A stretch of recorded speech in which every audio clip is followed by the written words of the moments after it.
Al analizar la composición social durante el Imperio Inca, nosotros podemos observar que las comunidades o la población en general se nuclea o se organiza en torno a los ayllus.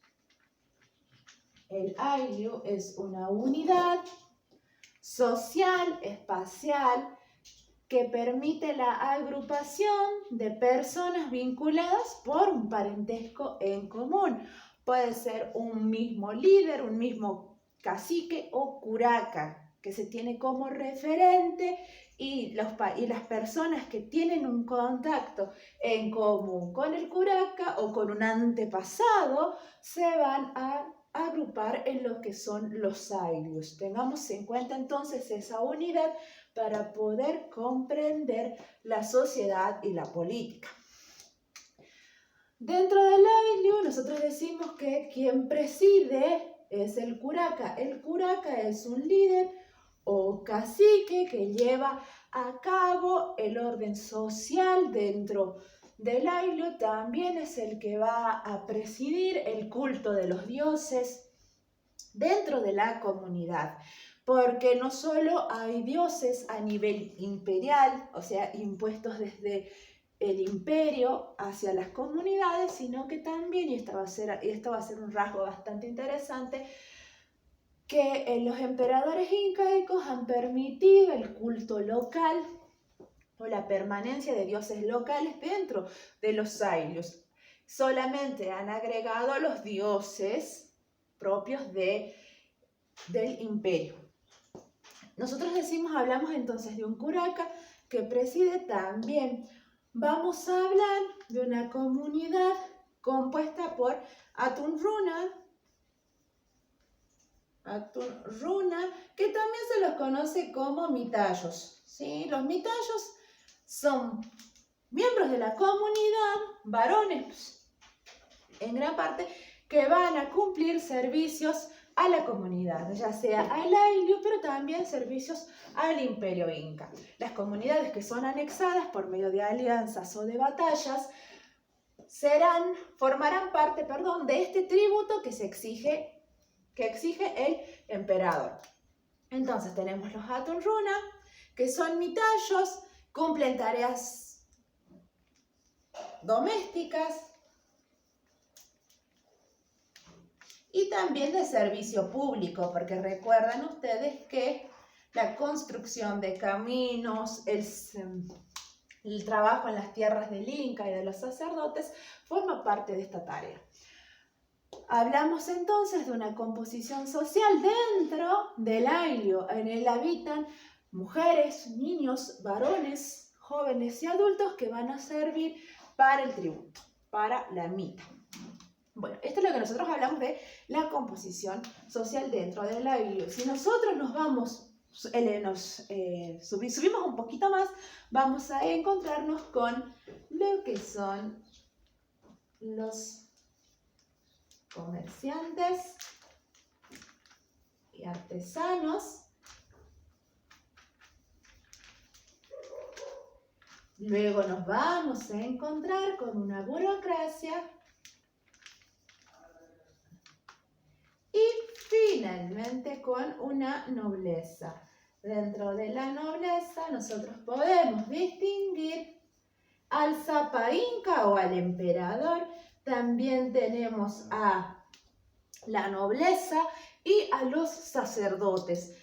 La familia del Inca y a los sacerdotes. Entonces también los integramos aquí. Esta nobleza se organiza en lo que nosotros conocemos como panacas.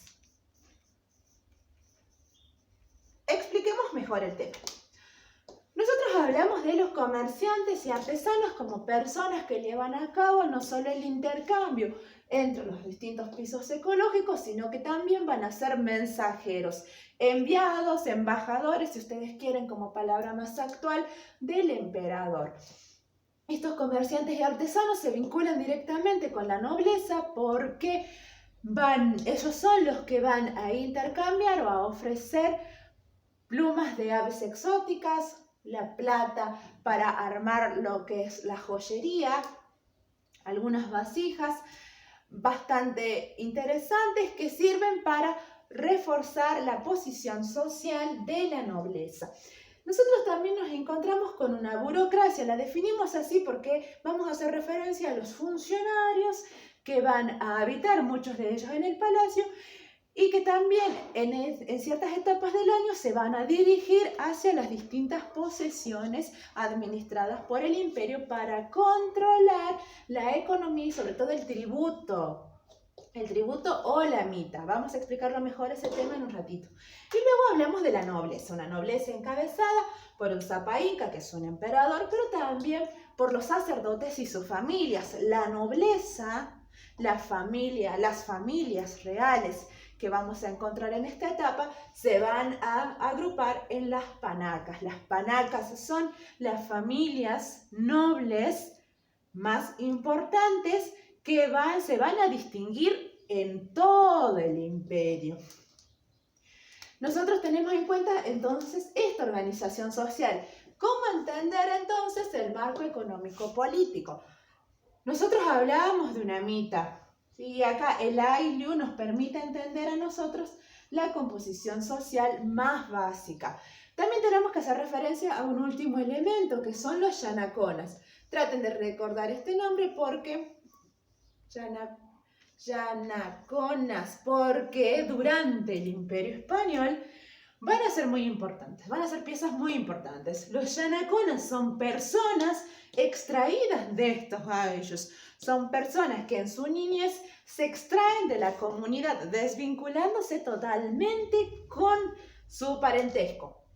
Son personas que van a servir a la nobleza en labores domésticos. Principalmente pueden ser doncellas o servidores del emperador o de alguno de los príncipes incaicos.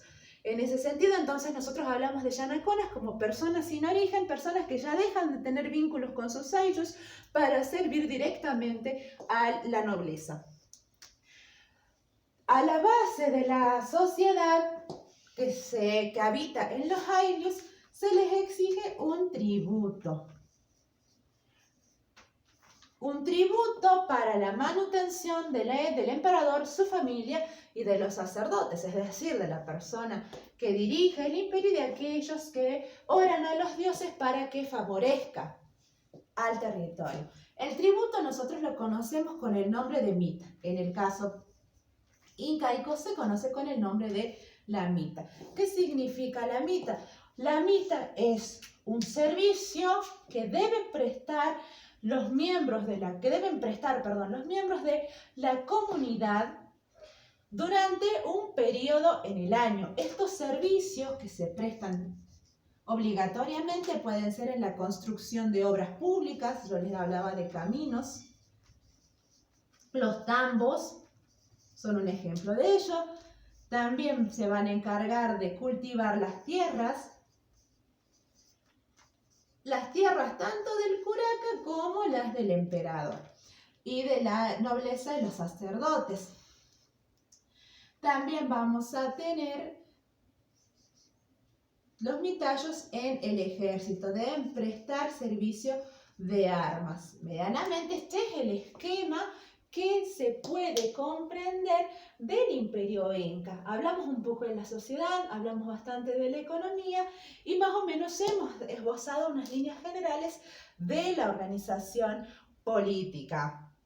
Zapa Inca, recuerden, es quien preside y que va a estar en constante contacto con una burocracia, pero también con los curacas. Principalmente la relación de amistad o de enemistad con los curacas va a determinar una anexión pacífica o violenta. Eso quiero que tengan en cuenta, chicos, por favor.